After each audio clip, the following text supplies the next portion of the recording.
Estás escuchando El Descampado. Luego vamos a ver ejemplos de gente que estuvo orbitando alrededor de este proyecto, que también quería tirar un poco por aquí, por este lado de comedia extraña. Comedia macarra, sí. Así es. Mankiewicz, cuando... ¿Has escuchado eso, Santi? Vamos a ver, todavía no hemos llegado a Gotham. Pero igual... Claro, es que como hay mucha competencia, lo mismo ya los maleantes han venido al extrarradio. Pues tiene toda la pinta, porque acabo de escuchar otro... Esos son gritos. Sí, aquí está pasando... En el tren está pasando algo, Santi. Voy a asomarme un momento. Pero que esto de los atracos al tren ya son como muy anacrónicos. ¡Denme todo el dinero que tengan! Somos podcasters. Somos pobres, pero seguimos aquí. Somos podcasters, somos pobres, pero seguimos aquí. Ah, en ese caso no os quito dinero. Tomad, anda, mira. Os voy a dar aquí... ¿Cuánto queréis? $50. No, 50. Vamos a Madre comer mía. este mes. Madre mía, con eso ya tenemos ya... Nos llega para el ramen. ¿Cuántos botes de ramen? 10 botes, una cosa así. Pero podemos montar una empresa. Pues toma, $50 para los dos. Y mucho ánimo y mucha fuerza. Mucho ánimo y mucha fuerza. Gracias. Gracias, señor maleante. Pero usted es un delincuente, ¿no? Ya, pero soy empático. A mí... Yo también fui podcaster en su día, ¿eh? Ya se ha acabado. Y miradme ahora cómo estoy. Bueno, pues muchas gracias por dejarnos los 50... No lo he dejado. Son vuestros. Ah, vale, pues estupendo. Muchas gracias. Vale, Adiós, señor maleante. ¿estáis grabando? Sí. ¿Puedo saludar? Sí, claro. Oye, Harviden, que tiene el nombre de clínica dental. Harviden. Se parece. Oye, nada, que me cae muy mal. Ya está, va a decir solo eso. Es que soy muy parco. Estamos escuchando todo el rato disparos, No, pero eso no son disparos, son sonrisas. ¿Cómo que sonrisa? Que no se preocupe, que esto es un espectáculo simulado que hacemos aquí en el tren, que a la gente le gusta mucho. Pero debe ser que ustedes no sabían que esto estaba pasando aquí, así que se han llevado la sorpresa. Pero no pasa nada, porque yo si quiere, mira, le quito los gritos, le hago un par de disparos falsos. Incluso si me pongo, le puedo quitar hasta el tren. Ah, no, deja el tren. Bueno, van a Gotham, ¿no? Sí. Pues preguntan allí por mi primo que se llama Ricardo, frutería Axis. Axis, ¿cómo se lo cuento? Ah, vale, estupendo. Venga, hasta luego. Venga, bienvenidos al Descampado.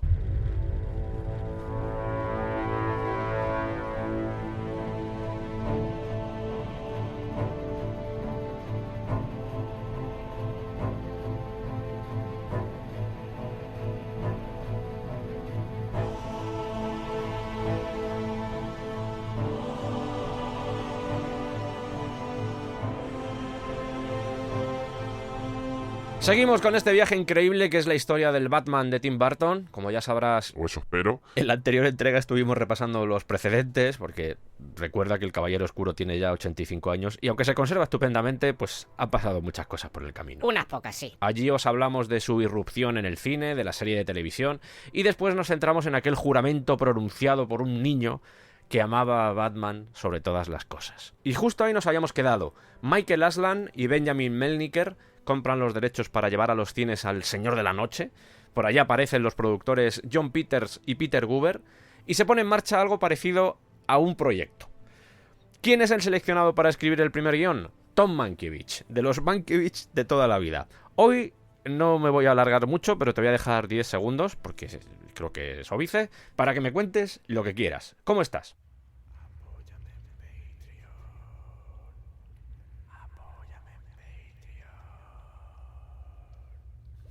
Subliminal. Y ahora sí, me llamo Sergio, me acompaña Santiago Negro, esto es El Descampado y continuamos con nuestro viaje justo donde lo dejamos.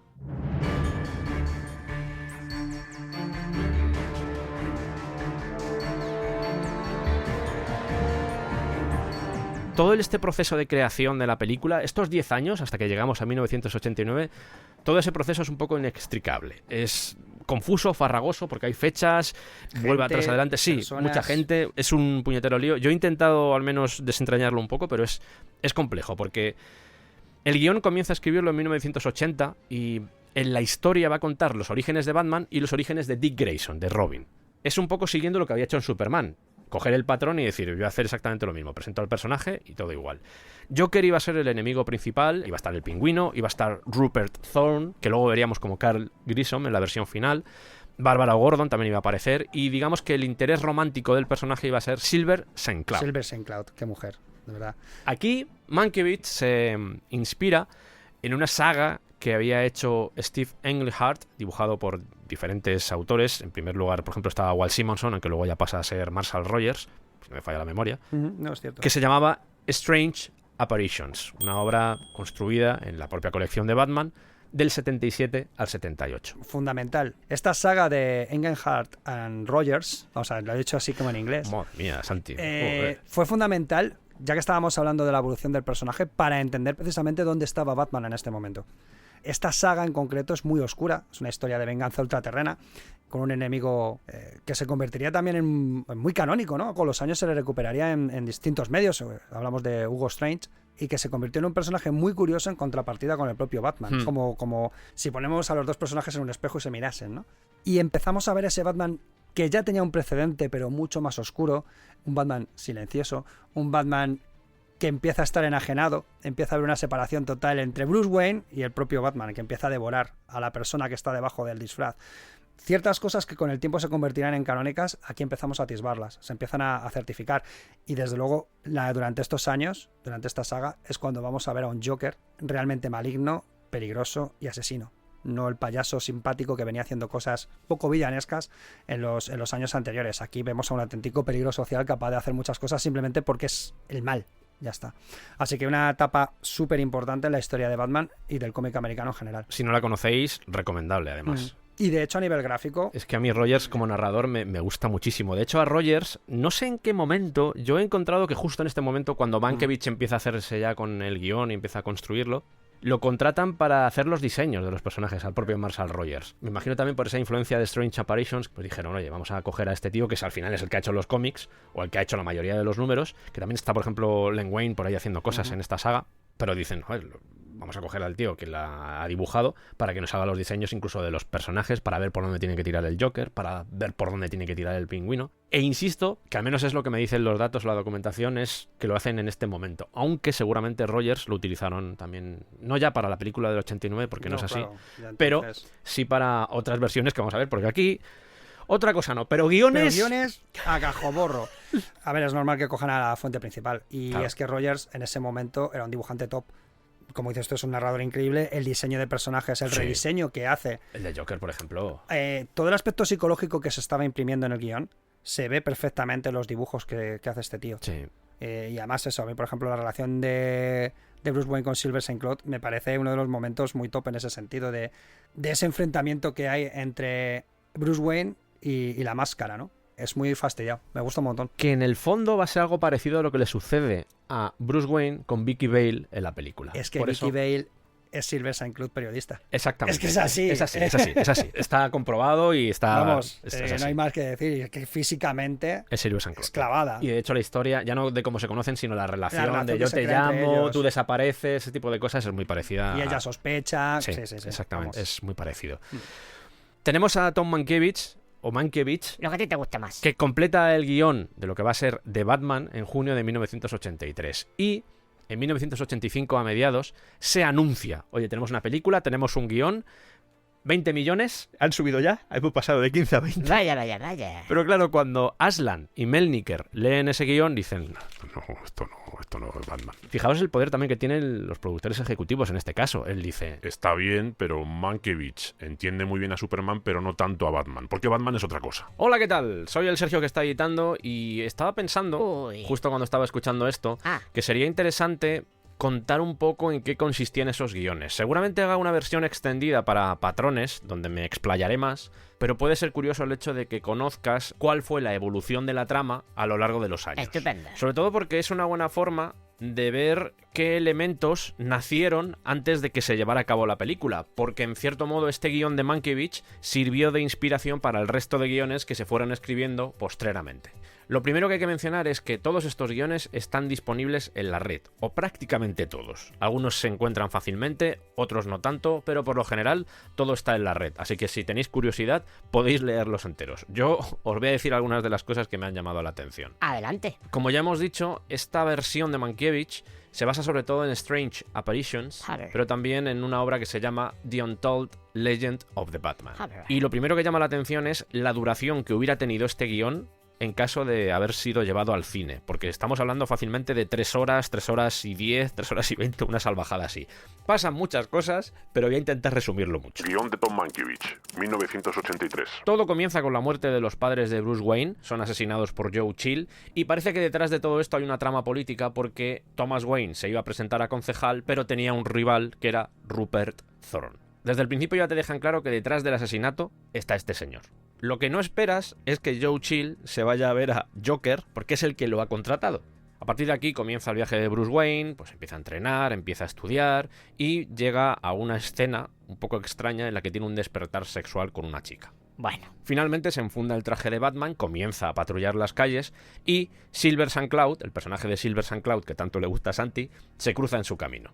Que Silver St. Cloud trabaja como secretaria de Rupert Thorne. invención de Mankiewicz. Al principio hay desconfianza con Batman, pero poco a poco se va ganando el cariño del público y al final acaba haciendo pues las típicas inauguración de una estatua, está Batman. La llave de la ciudad, Batman. Al mismo tiempo, Joker está haciendo de las suyas, está haciendo maldades. Estoy muy cansado de que Batman salga por la tele, así que si vuelve a salir, si vuelve a hacer una aparición pública, yo mataré a gente.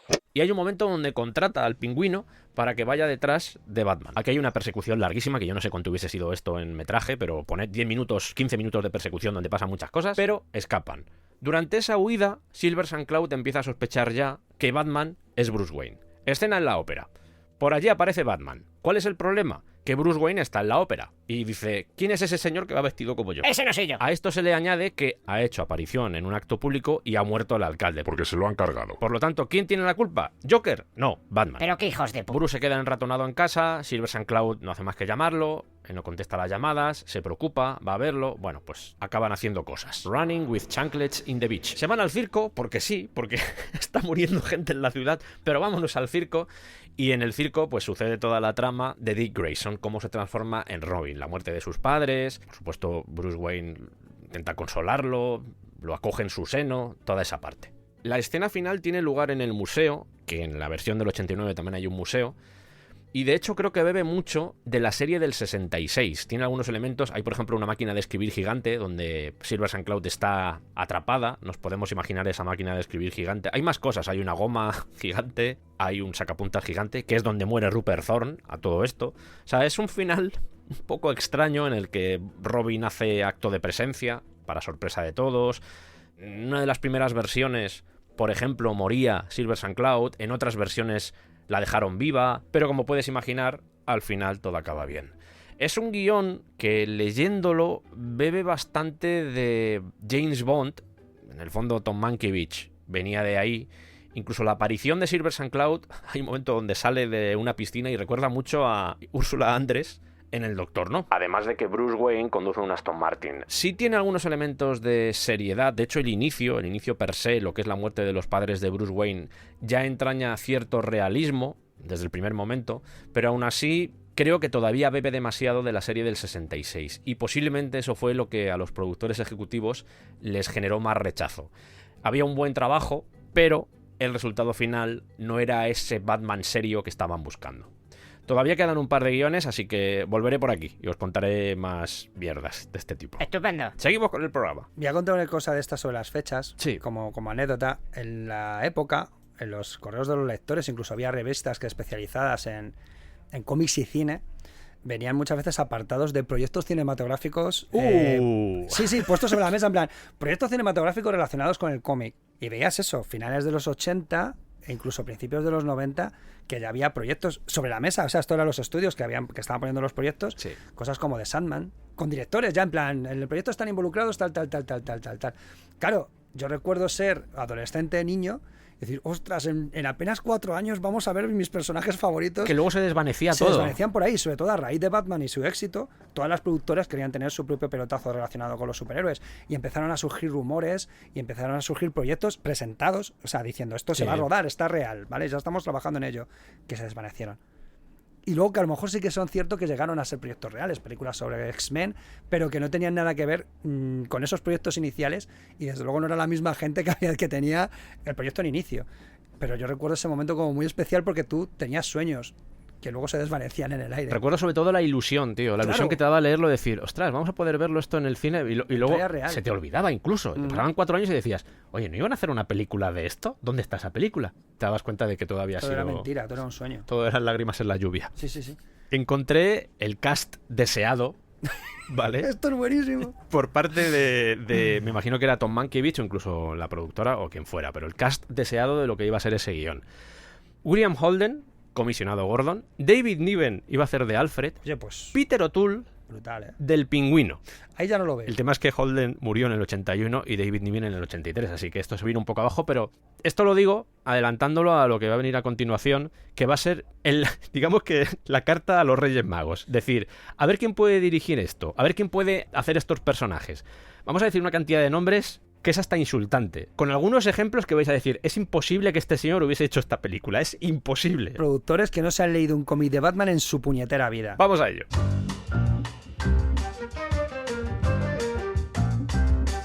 ¿Quién puede dirigir nuestra película? El listado. Aunque se estuviera escribiendo el guión, estaban mirando por otro lado directores para ver si ellos mismos traían su propia visión e iban a hacer reescrituras de ese guión o crear un guión nuevo. Porque una de las primeras cosas que hace Tim Burton cuando entra en este proyecto, lo contaremos después, es decir, no, Por favor. vamos a escribir algo nuevo. Van a coger elementos, obviamente, pero vamos a escribir algo nuevo o casi nuevo. En este caso era algo parecido. Yo me imagino que había como diferentes actores, actores entendido como productores ejecutivos, guionistas, directores, lo que fuera, alrededor de la producción o de la creación de esta película, que cada uno iba tirando a una dirección y por eso estas historias se entremezclan. ¿Por qué digo esto? Porque hay un momento, me imagino que esto sería antes del 85, que es cuando lo tiran hacia abajo ya los productores ejecutivos, Posiblemente. se habló de que Ivan Reitman Cazafantasmas, Junior, los gemelos golpean 2 veces. podía ser el director. Entonces Ivan Reitman entra a la producción y dice, vale, quiero que Bill Murray sea Batman, que dices, bueno, que es raro, ¿vale? Pero no deja de ser algo parecido a lo que después hace Tim Burton con Michael Keaton, Es cierto. ¿vale? Coger a alguien de la comedia. Pero dices tú, vale. Pero de Robin, y esto yo, cada vez que lo leo, no me lo creo. O sea, a no ser que quieras hacerlo, ya no campi como la de los 60, Tiro de sino muy olla. loco. O sea, Sí. a Eddie Murphy como Robin. ¿Qué dices tú? ¿Cómo? Ese adolescente que Que en esta época Eddie Murphy era un veinteañero. Estaba triunfando en el mundo de la comedia y ya había empezado a hacer cine también. Sí, pero jolín, volvemos al tema de hacerme de Robin un... Si se supone que es un adolescente que necesita ayuda y cobijo, es como cuando cogieron a Chris O'Donnell. Es que estas decisiones de casting me dejan loco. Pero vamos, Eddie Murphy, el rey de la comedia macarra en ese momento, metido en una gran superproducción, bueno, es que son cosas que me dejan descolocado. Bob Kane, cuando se entera de esto, dice, Vamos hombre, a ver. no. A la serie del 66 yo le di el visto bueno porque había billetes. Pero aquí todavía no veo billetes, ¿eh? ¿Dónde están los billetes? Entra en escena, vamos a ver que hay un montón, ¿vale? Pero entra en escena el siguiente Joe Dante. Joe Dante, Otro que tal baila. que además tiene a John Lithgow como el Joker. Pero hay un momento donde dice, creo que estoy más interesado en el personaje del Joker que en el de Batman. Así que no contéis conmigo. Yo me río de esto. Además en la documentación tengo puesto un ja en mayúsculas con paréntesis porque es justamente lo que hace Tim Tim Burton. Burton, exacto. Pero bueno. Lo no que pasa pasa es que nada. seguramente el foco sea distinto, aunque Joe Dante en Sí. cierto modo es un maestro de Tim Burton, Sí. en el sentido de que el cine fantástico basado en una comedia muy negra y con mucho énfasis en los villanos. La verdad es que Joe Dante ya lo lleva en la sangre. Entonces, ¿que el tratamiento es similar? Pues no me extraña. Lo que ocurre es que aquí las decisiones respecto al casting también tienen lo suyo. Es más, a John Lithgow como el Joker te lo voy a comprar. Sí, sí, fíjate. sí. Y yo creo que hubiese funcionado bastante bien. En este momento yo me imagino que sobre todo cuando Ivan Reitman está más, no voy a decir metido en el proyecto porque yo creo que seguramente lo llamaron y dijo quiero a estos dos tíos y dijeron Pues va a ser que no. pero cuando todo este universo de comedia todavía estaba sobrevolando, volvieron a salir también pues filtraciones, imagino que también esos listados de yo deseo esto, yo quiero esto por parte de los productores que a veces son muy creativos y encontramos nombres como por ejemplo Tim Curry como el Joker, que bueno, Que también te lo compro. John Candy como el Pingüino, También te lo bueno, compro. Steve Martin como Enigma, que no está mal, y Sigourney Weaver como Catwoman. Eso te lo compro mucho. Yo también lo pienso. El problema es que en el papel de Bruce Wayne y de Batman estaban Chevy Chase y Bill Murray. Entonces hubiese sido una cosa un poco particular. Vamos a ir con el listado de directores, Santi, porque esto es una locura, Buah, ¿vale? apuntad, o sea, sacad libreta, porque esto es alucinante. Vale, y nos vamos a detener en un par de ellos porque creo que es curioso también saber. Esto es un poco jugar, esto es un poco imaginar. Más que nada lo estamos haciendo por eso, porque en el momento en el que os digamos cualquiera de esos directores o cualquiera de esos actores, vais a imaginar de alguna forma esa película y en algunos casos os vais a reír y en otros casos vais a decir... Hubiese molado. Y creo que ese ejercicio a nivel de imaginación es súper bonito poder hacerlo. David Cronenberg. Ojo, lo que hubiese molado ver un Cronenberg dirigiendo Batman, ¿eh? Terry Gilliam. También te lo compro. No me acordaba yo, pero está David Lynch. Que eso sí que no. Voy rápido porque si vamos comentando uno a uno no terminamos hasta mañana. Martin Scorsese. John Carpenter. Top Hooper. James Cameron. Ridley Scott. Oliver Stone. Tony Scott. Brian De Palma. Madre George mía. Miller. Robert Zemeckis. Walter Hill. Que te lo compro. Y John McTiernan, que va. Venga. Luego, por ejemplo, había directores que estaban también ahí surfeando la ola de la popularidad, como Sam Raimi, que todavía no era muy conocido, aunque Sam Raimi fue uno de los directores que sonó para sustituir a Barton cuando ya no quiere hacer la tercera parte. Los Coen también. Richard Donner, por supuesto. Esto era algo obvio. Es decir, si esta persona ha triunfado con Superman y casi con Superman 2, porque está ahí también, Superman 2 es gran parte de Donner, pues oye, vamos a llamar a Richard Donner. Tengo que decir algo de Sam Raimi. Adelante. De hecho, a rebufo de este Batman del 89, hizo una peli que a mí me encanta y que es muy reivindicable, que es Darkman. Es verdad. O sea, es la típica peli Es verdad. exploitation total, porque dijeron los productores, Sí. joder, Batman la ha petado, nos inventamos a Darkman. Pero es súper una película de Sam Raimi al 100%, porque no dejas una película de monstruos. Con Liam Neeson, además. Con Liam Neeson. Y me parece una película muy reivindicable, que es la pera, limonera esa película. Yo la vi en el cine, Yo la vi fíjate. en el cine, sí. Así que tengo el recuerdo también de ver Darkman y de cómo el tono de la película me cautivó de alguna forma. Y además muy reivindicable, como tú bien dices. Richard Donner parece ser que quería a Mel Gibson como Batman. ¿Cómo? Steven Spielberg también estuvo interesado. Él quería a Harrison Ford como Batman y Bruce Wayne. Michael J. Fox como Robin o Dick Grayson. Tim Curry como el Joker. Dustin Hoffman como el Pingüino. Gina Davis como Silver St. Cloud. Burt Reynolds como el comisionado Gordon. Martin Sheen como Harvey Dent. Y Richard Dreyfuss como Rupert Thorne. Madre mía, qué plantel. Oye, pues... Hay cosas que coinciden bastante. No me hubiese importado ver todo este plantel en una peli, ¿eh? Lo voy a repetir una vez más.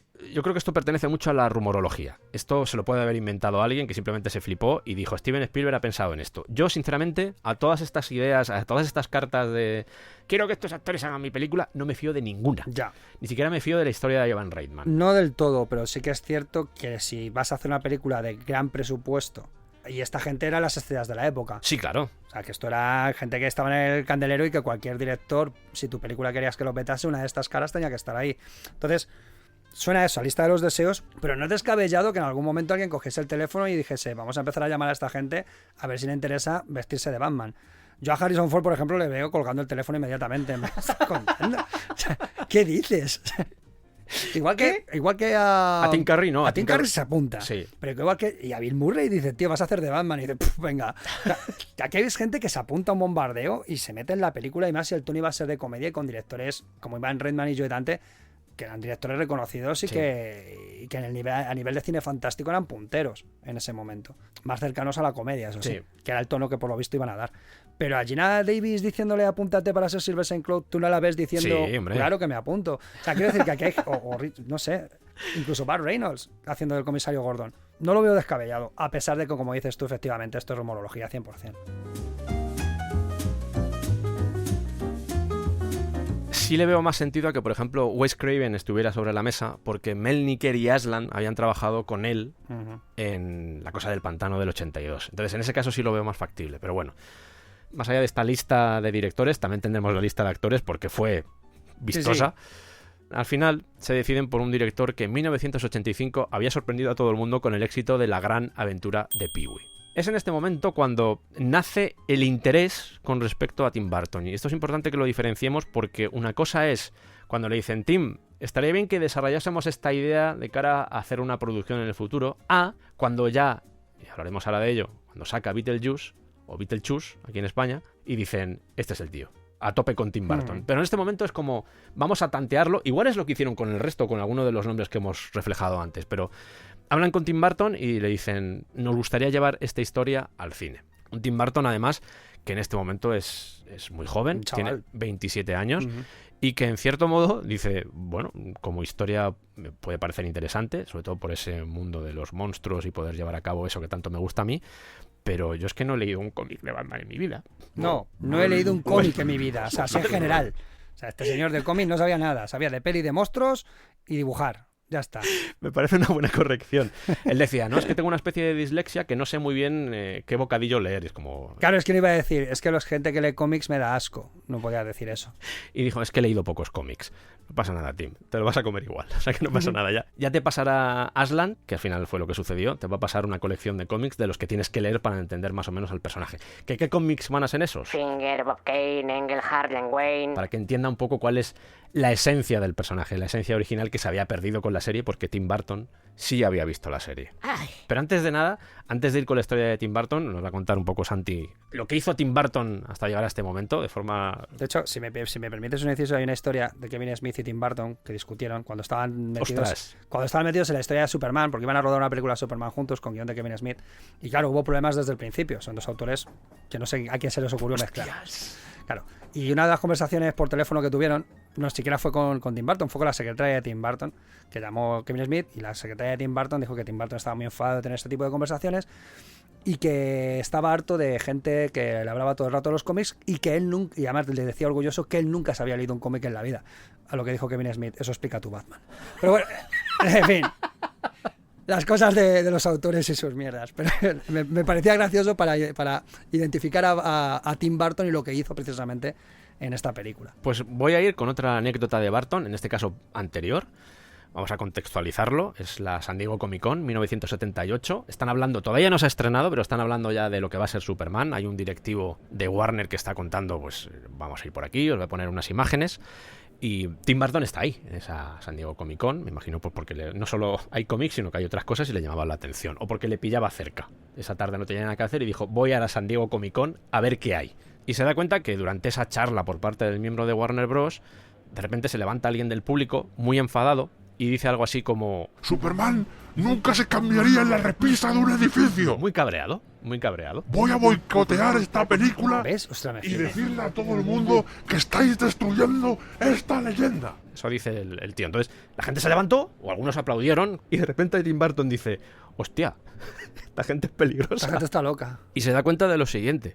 A la hora de transportar un personaje de cómic al cine, no solo es difícil, sino que también se te puede... juega la vida. Sino que puede ser peligroso. Así que vamos a dejar a Tim Burton, 1978. ¿Ves? Y eso es el 78. Han pasado 46 años de eso. Y como decíamos en algún momento del principio de este programa, Sergio y yo, no hemos cambiado en absoluto. Siempre hay alguien Siempre hay que... un imbécil que va a decir que Superman no se puede cambiar en una repisa. Siempre ha habido gente de Sejaez y eso no va a cambiar nunca. O sea, no va a cambiar nunca. Vamos a al menos aprovechar los siguientes minutos para hablar un poco de Burton, porque esto podríamos hacerlo con prácticamente todos los miembros de la producción, porque creo que todos aportan algo. Entender de dónde viene Batman es importante, pero comprender cuál es la esencia de Burton nos va a ayudar a saber por qué la película es como es.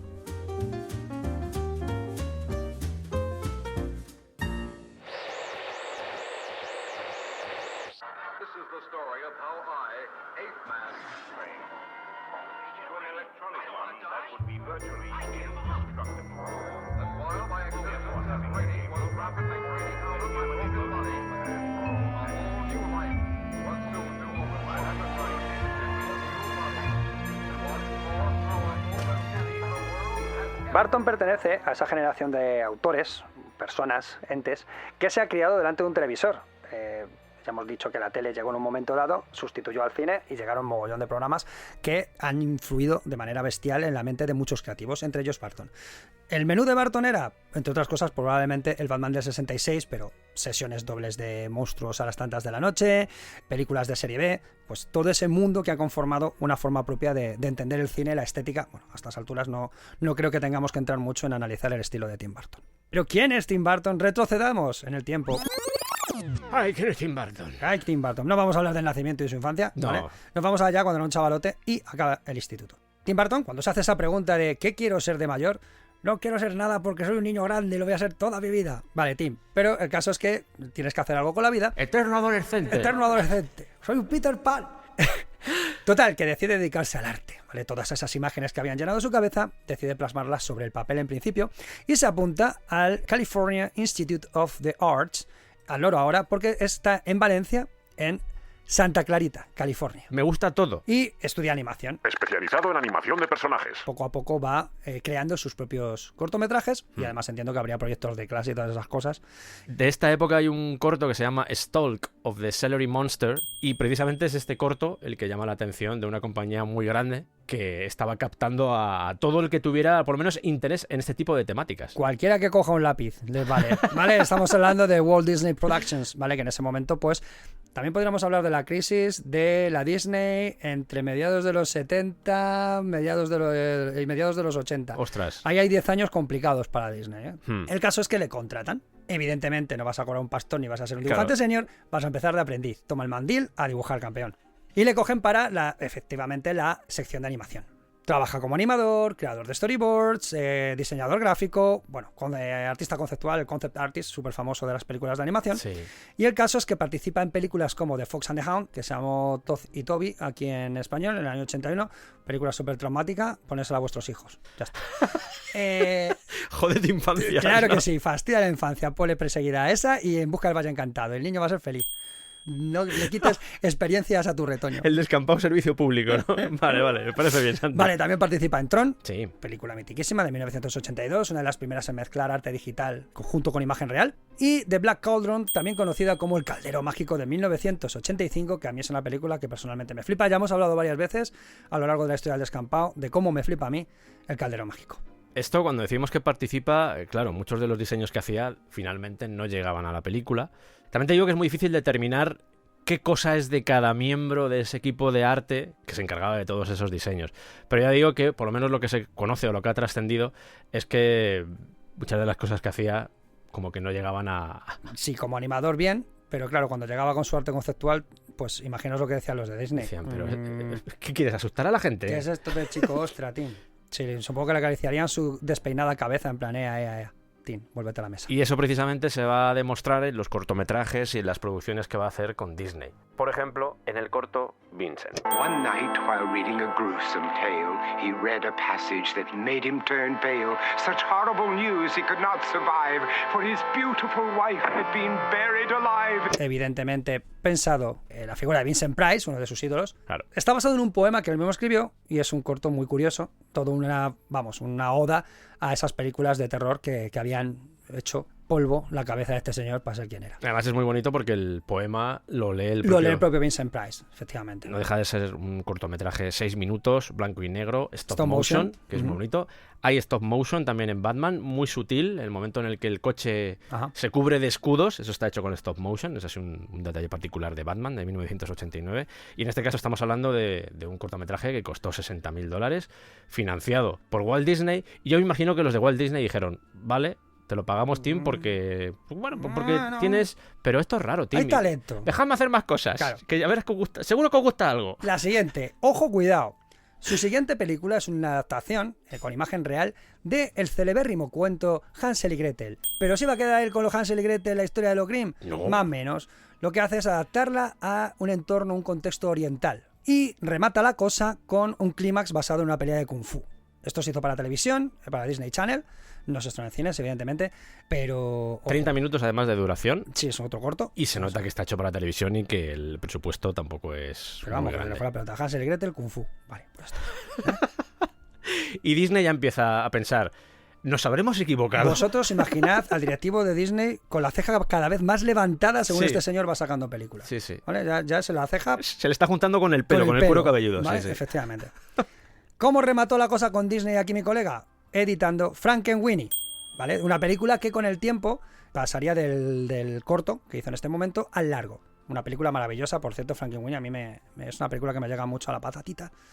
Está basada en Frankenstein, que es un niño que no puede superar la pérdida de su perrete y hace un experimento para devolverlo a la vida. De nuevo en blanco y negro, son unos 27 minutos más o menos. Son productos cortos que tampoco requieren mucha financiación y que formaba parte de lo que Walt Disney en ese momento se podía permitir. Claro. Como vamos a dejar a este chaval que tiene un imaginario potente que haga sus cosas. El blanco y negro puede ser por dos cosas. A, falta de pasta. B, porque efectivamente era un gran fan de todos los monstruos de la Universal, etcétera, etcétera, cuya influencia es altamente notable en este Frankenweenie, que es un homenaje a Frankenstein en todo momento. Y además, con toda esa parafernalia pseudotecnológica de años 30 que es genial. Y además con Shelley Duvall, con la que trabajaría después en Eso televisión. es. ¿Qué pasa? Que Frankenweenie ya le reventó la ceja a Disney. Ya En la nuca, se ceja en la le nuca, dio ¿no? la vuelta. Y fue cuando decidieron prescindir de sus servicios, en plan, lo mismo no eres lo que estamos buscando, Tim Burton. Vale, las cosas que pusieron era que todos sus diseños, sus historias y sus acabados pues no se correspondían con el espíritu Disney de ese momento, que estaba muy orientado a un público infantil, mucho más edulcorados con los productos que ofrecía Disney en ese momento. Que daba miedo, vaya. Entonces, esto significa que le señalaron la puerta de salida. Ahí tiene usted. Varias cosas. Esto está sucediendo en 1984. El Batman son 5 años después. Pero este concepto de animación y de dibujo también va a estar presente en el Batman del 89, porque hay momentos, sin ir más lejos, la primera aparición que tiene Batman en la película es un plano cenital muy alejado, desde lo alto de un edificio, mirando Gotham, por decirlo así. Y si os fijáis, esa sombra y ese Batman, esa figura, están dibujados. Más sitios donde hay animación, por ejemplo, cuando el Joker cae desde la catedral, también está dibujado. Es algo que no le va a doler prendas utilizar a lo largo de la película, porque en el fondo él venía de ahí. Y lo va a hacer aquí, lo va a hacer incluso en el mismo Beetlejuice, por ejemplo, hay también stop motion. Siempre que pueda, va a tirar de ese aprendizaje en Disney, de todas las cosas que le gustaban cuando era jovencico, y va a aplicarlo en sus películas, dándole también otra vuelta de tuerca a lo que es simplemente una historia. Básicamente lo que quieres es entretenerte. O sea, ese elemento artístico que es, oye, yo te voy a contar la historia, pero te voy a meter también mis mierdas. Mis mierdas. No, y aparte que se ven las influencias. Sí. Total, esa sombra de Batman alejándose, pues un poco Nosferatu sí que es. Sí. Que al final, pues todo ese bagaje que tú dices, todo ese aprendizaje, pues conforma un mundo que al final los grandes directores es lo que hacen, ¿no? Deglutir todas sus influencias y convertirla en algo personal. Vamos, siempre nos viene a la cabeza el nombre de Tarantino, que es un homenaje continuo, vamos a decir así. Todos sus planos prácticamente son una copia de otro plano de otra película anterior, pero sin embargo ha creado un concepto que tiene su propio nombre, que es lo tarantiniano. Entonces Barton es un poco también ese estilo. Ha cogido mucho cine, ha visto muchas cosas, las ha metido en su Turmix y nos ofrece un mundo personal. Es que sin ir más lejos, me imagino que hablaremos del tema de los monstruos, el concepto de monstruo, pero solo en Batman tienes referencias a Frankenstein, a Drácula y a la momia. Como poco. Como poco. Incluso al hombre lobo. Solo en esa película recoge un montón de elementos que pertenecen a esa, pues me imagino que a todas esas horas que pasaba delante de la televisión o cuando iba al cine a ver esas películas de monstruos, esa serie B que tú comentabas antes. Arriba esos glúteos. 1, 2, 1, 2. Glúteos en metal. ¡Vamos, chicos! Vale, vamos a ver qué pasa una vez este señor le ponen de patitas en la calle después de Disney. Ay, ¿ahora qué hago con mi vida? Y de repente aparece al rescate un cómico que era conocido en Estados Unidos por su personaje de Pee Wee Herman, que se llama Paul Rubens, que había visto Frankenweenie y dice... Este chaval necesita un peine y un trabajo. Pues vente para acá. El caso es que le ofrece la oportunidad de dirigir la película que estaba basada en sus aventuras. De hecho se llama así, La Gran Aventura de Pee Wee. Que nadie daba un duro por esta película y se convirtió extrañamente en un éxito. El presupuesto era de 8 millones y la recaudación es de 40 millones en Estados Unidos. Bueno, pues es un tío que ha hecho una película barata y ha recaudado dinero. Este tío puede ser interesante. Eso es, de repente los grandes estudios ponen su mirada en este tipo que es capaz de manejar un presupuesto escaso, hacer una película con bastante identidad visual y además convertirla en un éxito de taquilla. Bueno, llaman a su puerta, ya lo hemos dicho que empieza a sonar su nombre para proyectos como Batman, pero entre medias Tim Burton hace más cosas. Pasa por televisión, donde rueda pues algunos episodios de, por ejemplo, Alfred Hitchcock Presenta, e incluso una serie que no sé si se llegó a estrenar en España, me suena que sí. Yo creo que sí. El Fairy Tale Theater de Shelley Duvall. En televisión española se emitió. Hola, soy Shelley Duvall. El cuento de hoy trata de las aventuras de una rabanita que aprende las múltiples facetas. La película de Pee Wee es en 1985, que coincide justo con lo que os estábamos comentando antes, de cuando parece que el proyecto de Batman está tomando más forma. Al menos ya hay más intenciones de llevarlo a cabo. Y es en ese 1985, tras lo que han visto con Pee Wee Herman, cuando han dicho, oye, poco presupuesto, mucho beneficio, este señor nos interesa, puede hacer una buena película de Batman, cuando comienzan los contactos con él. Pero el proyecto todavía está construyéndose, por así decirlo. Lleva ya unos años, lleva ya 5 años. 5 años en ello. Pero todavía le queda un poquito más. Todavía el bizcocho no ha acabado de subir. Vamos a esperar un poco. Vamos a dejar que Tim Burton, os lo vamos a contar ahora, se meta un poco en lo que es la trama y vea qué puede hacer con esto. Pero de momento no hay luz verde per se para llevar a cabo rodaje y sacar adelante la película. Y vamos a adelantarnos unos años porque en 1988 es cuando ve la luz Beetlejuice.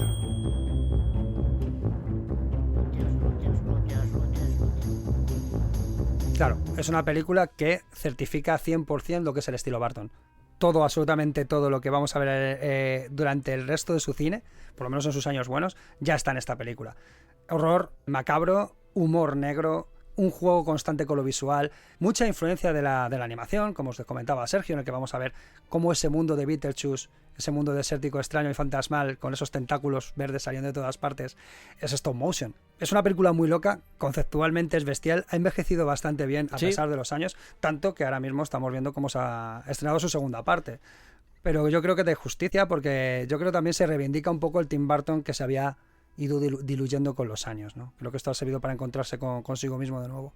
Y fíjate, para lo que sirve es para ver que una película que costó 15 millones fue capaz, a pesar de todas las rarezas que has dicho y todas las cosas extrañas que tiene el film en sí, que no es un film fácil, de hecho fue una sorpresa que tuviera esa recaudación, porque estamos hablando de una diferencia entre 15 millones, lo que cuesta, 80 millones lo que recauda. Y es ahí, justo en 1988, cuando los productores dicen: este es nuestro hombre. Además que con 15 millones fue capaz de construir un mundo lleno de maquillaje, de efectos especiales, de animatronics, es una locura Beetlejuice. Están pasando todo el rato cosas extrañas. Además, tiene un guión muy ágil y con escenas icónicas como la famosa del baile durante la cena. Y es una película muy estrambótica que, como digo, marca las pautas de lo que es el cine de Burton, por lo menos el Burton que nos mola. Incluso el Oscar al mejor maquillaje que ganó la película. Fue ese tipo de producción del que nadie esperaba nada y de repente, no voy a decir que lo consiguió todo, pero sí funcionó bastante bien, sobre todo para el tipo de contenido que era. Digo, que fue sorprendente, fue como, ¿en serio? Yo creo que hasta él mismo dijo: pues ha volado. ¿Le está gustando esto a la gente? ¿En serio? No puedo creer. Además es curioso porque realmente es de las pocas veces que un director prácticamente novato ha hecho la película que le ha dado la gana. No sabía lo que le esperaba todavía a Burton con Batman. Dijo, esto es como el gol de Iniesta, si lo llego a saber no lo meto. Pero vamos a volver atrás en el tiempo, esto era 1988, que es cuando ya dicen Tim Burton es nuestro hombre, pero vamos a ir a ese momento en el que todavía no está del todo claro, el proyecto sigue fluctuando, va pasando de mano en mano, pero ya por lo menos Tim Burton, gracias a Pee-wee, comienza a sonar más. A él le pasan el guión de Mankiewicz y dice: esto es igual que Superman, esto no... Vamos a ver, si queréis mostrar la historia... Tampoco he leído mucho de Batman, pero si queréis mostrar la historia de una persona, de un vigilante en definitiva, pues tenéis que dar más importancia a ese viaje de exploración, a la psicología. No deja de ser un tío que se disfraza por las noches de murciélago y hay que justificarlo de alguna forma. No sé, no acabo yo de verlo. Más allá de que, como tú bien has mencionado, creo que has formulado algo así como... Seguramente veía la serie del 66, la veía y le gustaba. Sí, es claro. más, de hecho, al igual que le sucedía a todo el mundo que no había leído cómics, para él ese era el Batman. Pero cuando lee el guión, por lo menos dice: vale, entiendo que se intenta acercar a, ya digo, rollo James Bond, incluso también a la serie del 66, con otros elementos más serios, más profundos. Pero dice... Yo creo que por aquí no es, ¿eh? Mira, vamos a hacer una cosa, le dice a los productores. Déjame que reescriba junto a Julie Hickson. Julie Hickson, por cierto, era la que había producido los cortos en Disney. Dice: déjame que reescriba o que haga un tratamiento con ella. Esto igual no hace falta explicarlo, creo que ya de hecho lo conté en cuaderno de estos de cine, aquellos especiales dedicados al que es al cine mudo, al cine silente. Creo que ya lo comenté, pero la diferencia entre idea, la diferencia entre sinopsis, argumento, tratamiento, guión literario, todos esos temas. Pero vamos, el tratamiento, para que nos hagamos a la idea, es una especie de, no voy a decir resumen, porque eso ya nos podemos ir a la sinopsis, pero un poco tienes 30, 40 páginas para contar lo que sucede en la película, sin diálogos. Digamos que con eso tienes el principio, el nudo y el desenlace ya establecidos. Luego, evidentemente, hay que añadir diálogos, escenas más concretas, pero es eso, ya tienes una visión más o menos general de cómo va a ser la película. Y en este caso, ya digo, lo escribe con esta mujer y hacen el tratamiento, y por lo menos los productores dicen, ya la Warner, porque esto ya forma parte de la Warner, dicen: bueno, el tratamiento nos llama la atención. Aquí entra también ese mundo farragoso que comentaba antes, de no saber muy bien lo que está sucediendo, porque hay varias personas trabajando a la vez con el guión. Entonces, a partir de aquí, hasta que lleguemos a lo que es la aparición, por ejemplo, de Sam Hamm o el resto de guionistas, este guión lo tocó todo el mundo. Pasaron guionistas reescribiendo, cambiando la historia, incluso durante el rodaje. Es terrorífico lo que se hizo con esta trama, es tremendo. Os lo vamos a intentar contar a pesar de que a veces sea un poco laberíntico, porque es como, pero aquí, ¿por qué esto está sucediendo a la vez? Pero es importante tener claro que aquí por lo menos el tratamiento lo hace de nuevo Tim Burton. Hola, soy el Sergio que está editando. Hola. Normalmente se atribuye este guión a Tim Burton, pero me da la sensación de que es más de Julie Hickson que del propio Tim Burton. Claro. En realidad recoge muy pocas cosas con respecto a la versión de Mankiewicz, digamos que se lo inventa todo de nuevo, y algunos de los elementos que más chirrían de la versión del 89 nacen aquí, en este tratamiento. Vamos con ello. Tratamiento de Julie Hickson y Tim Burton, 1985. Al igual que nos sucedió en el guión de Mankiewicz, el tratamiento de Hickson y Burton comienza con el asesinato de los padres de Bruce Wayne, pero tiene algunas particularidades muy significativas. A ver. En este caso, Thomas Wayne es un político que anda detrás de Rupert Thorne, ni siquiera es un rival, sino que Rupert Thorne es directamente un jefe criminal, y eso hace que su vida y la vida de su familia esté continuamente en peligro. Ay, Dios mío. La noche del asesinato, la familia Wayne asiste a una fiesta de disfraces. El padre va vestido de murciélago, que es algo que por cierto ya se veía en los cómics de los años 50. Martha Wayne lleva un traje de hada y el pequeño Bruce va disfrazado de una mezcla entre arlequín o payaso. Cuando acaba la fiesta salen a la calle y son seguidos por dos personas, que es un poco lo que pasa en la película. Y de repente aparece un camión de helados, esto es de verdad, no me lo estoy inventando, con el Joker. Un Joker de 17 años que se lía a tiros con Martha y con Thomas, acabando con su vida. Esto sería el primer acto, que se llama Pérdida. El segundo, que se llama Preparación y Transformación, es el más largo y consiste, entre otras cosas, en toda la parte de entrenamiento de Bruce hasta convertirse en Batman. Aprende aikido, judo, acrobacias, astronomía, idiomas, hacer croquetas, y aunque Alfred es el que protege al chaval, Jim Gordon es el que lo apadrina, por denominarlo así. Pasa el tiempo y Rupert Thorne se convierte en alcalde de Gotham. Un delincuente siendo alcalde de la ciudad.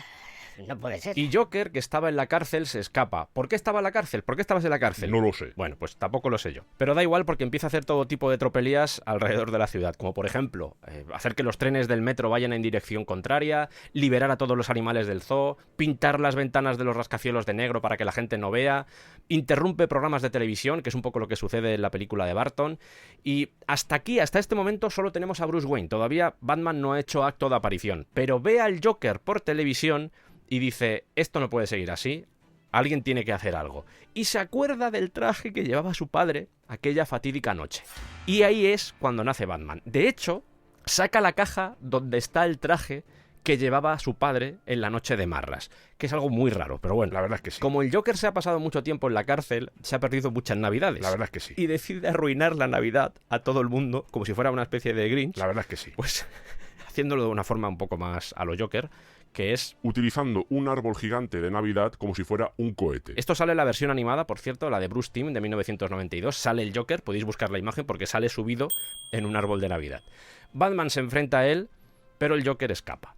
Jim Gordon se pasa casi toda la película sospechando que Bruce Wayne es Batman. Le dice cosas como... Bruce, tú sabes que está mal que la gente se tome la justicia por su mano y todo eso, ¿no? No, pero no sé de qué me hablas, Jim. ¿Por qué me dices eso? No, ya sabes, salir por la noche vestido de murciélago no está bien, lo sabes, ¿no? No, pero no sé por qué me dices esto, no lo entiendo. Se pasan gran parte de la historia así. Incluso hay un momento en el que Jim llama a Bruce y le pasa recados para Batman. Y le dice Bruce Wayne... Pero no entiendo, Jim, ¿por qué me dices esto? Porque hablas igual, Bruce, porque hablas igual que Batman. Nos vamos a la ópera de Gotham y allí se interpreta El sueño de una noche de verano de Mendelssohn, y en el papel de Titania, la reina hada, está Silver St. Cloud. Recordemos que la madre de Bruce, la noche de su muerte, iba vestida de hada. Aquí hay un complejo de Edipo un poco bestia, pero bueno. La verdad es que sí. Básicamente, irrumpe el Joker en mitad de la representación, la lía parda y Bruce escapa con Silver. Esa misma noche, Running with Chanklets in the Beach. El gran plan del Joker es liberar un gas para que la gente muera con ese rictus, esa sonrisa desencajada, que luego podemos ver en la versión del 89. Correcto. No es una idea original de Tim Burton, sino que esto ya aparecía en los cómics. ¿Dónde prueba ese gas el Joker? En un club de monólogos. Empieza a hacer bromas de Billy Crystal y acaba matando a todo el público. Vaya. Algo que va a suceder en todos los guiones que os voy a presentar aquí es que había que meter a Robin de alguna forma. Fuera como fuera. Aunque no viniera a cuento, había que meter a Robin. Es más, no solo había que meter a Robin, sino que había que contar su origen. Y aquí lo vuelven a hacer. Hay una fiesta de beneficencia que se hace en un circo y ahí están los Grayson, con Dick, que tiene tan solo 10 años. Por cierto, son acróbatas, que igual no lo sabéis. Sin venir a cuento, aparecen, ojo, el Joker, el Pingüino, Enigma y Catwoman, y es esta última la que provoca la muerte de los padres de Dick Grayson. ¿Vuelven a salir estos personajes en algún momento más de la película? No, no salen más. Es esta aparición estelar y ya está. Aquí es cuando empieza el tercer acto, que es el último, que se llama Retribución, y es cuando Bruce Wayne, como es normal, acoge a Dick Grayson en su casa, y el Joker, mientras tanto, pues se presenta a alcalde de Gotham. Un delincuente siendo alcalde de la ciudad. No puede ser. Y por el camino se quita de en medio a Rupert Thorne, que era el alcalde de Gotham. Se revela que Thorne fue el que contrató al Joker para matar a los padres de Bruce Wayne.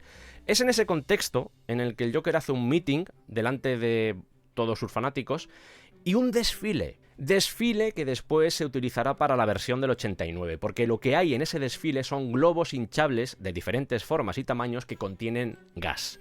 Batman soluciona la situación y llegamos al clímax final en el Museo de Ciencias Naturales, donde Batman apunta al Joker con una pistola en la cabeza y justo cuando va a disparar aparece Jim Gordon para decirle lo de si disparas te transformarás en él. Batman recapacita y no dispara. Menos mal. Y la historia finaliza con Bruce, Silver y Dick pasando la Navidad juntos. Supongo que lo habrás notado, pero algunas de las ideas que hemos mencionado no solo aparecen en la versión del 89, sino también en Batman Returns, del 92, donde el Pingüino, por ejemplo, se presenta a alcalde. Incluso hay cosas sacadas de Strange Apparitions, pero a pesar de que se ve que hay un trabajo de documentación, porque podéis pensar, cuánta locura, ¿no? ¿Cómo se va de madre esto? La mayoría de los elementos están sacados de los cómics. El problema es cuando intentan religarlo todo, pero como historia es interesante. Eso sí, el personaje de Batman no termina de dibujarse del todo. Entre otras cosas porque lo que interesa aquí es el Joker. Y se nota mucho, cuando lees el tratamiento, se nota un montón.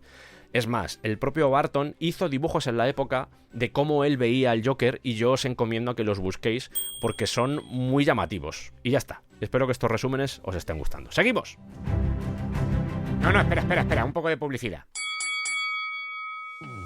Arkham Creations, tu tienda de artesanía tentacular. Allí encontraréis todo tipo de artículos hechos a mano. Colgantes, pulseras, pendientes, chapas, tazas, pixel art, peluches de todas las temáticas que imagines. Por ejemplo... El peluche de Chulú. Hombre, Chulú, ¿cómo te lo sabes, eh? Me he comprado 8 de mí mismo, no te digo más. Oye, muy bien. Y uno de usted. ¿Cómo? Aquí lo tengo, mire. Pero si soy yo. Y dice cosas, ¿eh? Inextricable, aliginoso, paracosmo, Es un poco pedante, ¿no? luctuoso. No me duelen prendas en reconocerlo. Vaya. Es buenísimo, es buenísimo. Arkham Creations. A-R-T-K-H-A-M Creations. Lo tenéis en redes. Y de... ¿Hay algo? Si les escribes te responden. Bueno. Recordad, artesanía Tentacular. Madre mía.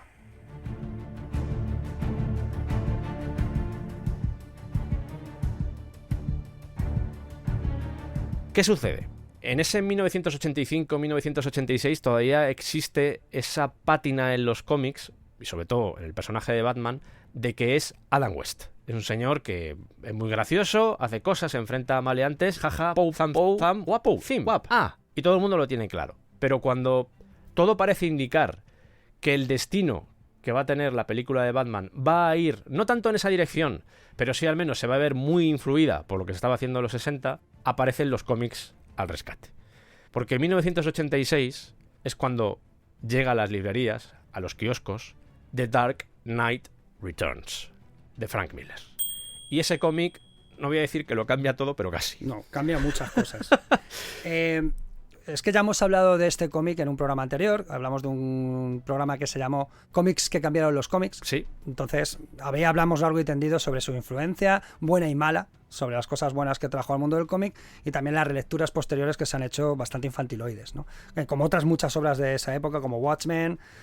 Bueno, ya digo que es un tema muy farragoso, que da para mucho debate, pero que ya se trató en ese programa, que además se va centrado precisamente en esa línea, ¿no?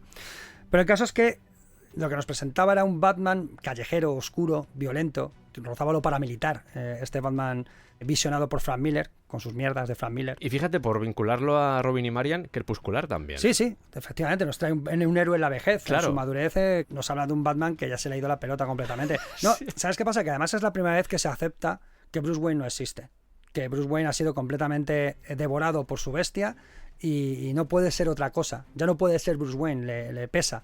De la auténtica personalidad, la que ha quedado es Batman. Y quizá es la primera vez que se expone algo que se estaba intuyendo a lo largo de todo este tiempo, especialmente en estos últimos años, que ya hemos hablado de, por ejemplo, con esta etapa con Silver St. Cloud, que es la primera vez que vemos una relación compleja con una mujer, cómo le afecta ser Batman, ¿no? Cómo su imagen pública empieza a ser la máscara real. Y todo esto aquí como queda más explícito. ¿Qué ocurre? Que a nivel de ejecutivos que quieren poner pasta, también vieron que de repente Batman funcionaba. Es más, el tratamiento oscuro que llevaba intentando vender este pobre hombre a lo largo de los últimos 7-8 años era esto. Cuando él decía que no os estoy que me hagáis caso, copón, era esto que contó Frank Miller. De repente me imagino a ese hombre diciendo, joder. No recuerdo ahora si he leído alguna entrevista donde lo mencionaba, pero yo me imagino que leyéndolo se puso a llorar y dijo, esto es lo que yo quería. Esto es lo que llevo vendiendo 10 años. Y que nadie me creía, y por fin alguien lo ha hecho. Más allá de lo que hemos dicho, que la etapa de Engelhardt y todo, pero tenía ese tamiz juvenil. Claro, y además esto se sale completamente del canon. A no ser un cómic que está dentro de las implicaciones del Comics Code, esto iba por libre. Podía ser todo lo violento, explícito y atrevido que quisiese, porque no había nadie poniéndole trabas. Entonces este fue el primer pelotazo, por decirlo de alguna manera, en plan, vale, luego otra vez la ceja levantada de los ejecutivos de DC Warner. Ojo, ¿sabes? que aquí hay algo. Aquí hay cosas. Que no es Adam West, que aquí hay más mierda. ¿Y qué pasa? Que encima un señor llamado Alan Moore, al poquito tiempo, edita otro cómic que cambiaría también las reglas del personaje. La dichosa broma asesina. Es que te tienes que leer la broma asesina. A lo mejor no. ¿Vale? Ni Mouse ni la broma asesina. O sea, no hay muchas cosas que leer antes, porque el análisis hay que hacerlo a partir de que conoces el personaje y entiendes muchas cosas. 1988. Claro, es que estamos hablando del 88. El caso es que por segunda vez vieron cómo un cómic trascendía el hecho de ser un cómic. Había críticos hablando muy bien de ese cómic, como diciendo aquí que es una pedantería, pero por primera vez vemos algo que trasciende la nulidad del medio. ¿Vale? De repente podían decir que era algo con un valor literario, que hay que ser berzotas. Por lo tanto, ese tratamiento adulto, oscuro, extraño que ofrecían para la película de Batman tenía sentido porque el público de repente estaba dispuesto a aceptarlo. No solo eso, es que además se había convertido en un éxito. Así que en el momento que estos señores vieron dinero, dijeron, ¡ea! Vamos con ese Batman oscuro que este señor nos lleva intentando colar 20 años. Pobrecito Aslan, de verdad. Mío. Menos mal que luego se ha forrado a base de... Sí, claro. De decir, haced películas de Batman, yo no voy a abrir la boca, pero a mí me llega dinero por eso. Pero bendita cabezonería, ¿eh? Sí, no. Es una batalla, es una lucha que al final, fíjate que, bueno, todavía no hemos llegado porque todavía queda un poco de viaje. Pero digamos que el contexto que él necesitaba para vender su producto... El pie, por decirlo exactamente, por fin lo tenía. Para que los señores que le llevaban años diciendo que no podemos rodar esto. Los del dinero. Los del dinero. No podemos rodar esto añade aquí una razón peregrina con más o menos razón. Pero al final era eso. El público no está preparado para esto, nadie le interesa. Bueno, pues por primera vez el público estaba interesado y podía funcionar.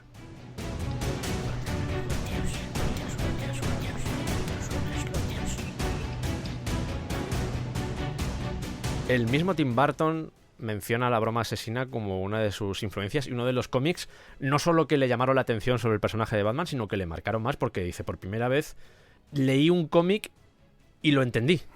En cierto modo porque también conecta, o podemos ver ciertas conexiones, yo creo que por la predominancia también del Joker, la presencia que tiene, conecta bastante bien con lo que es el imaginario de Tim Burton, porque Tim Burton tiene una tendencia al Joker bastante evidente, además el parque de atracciones...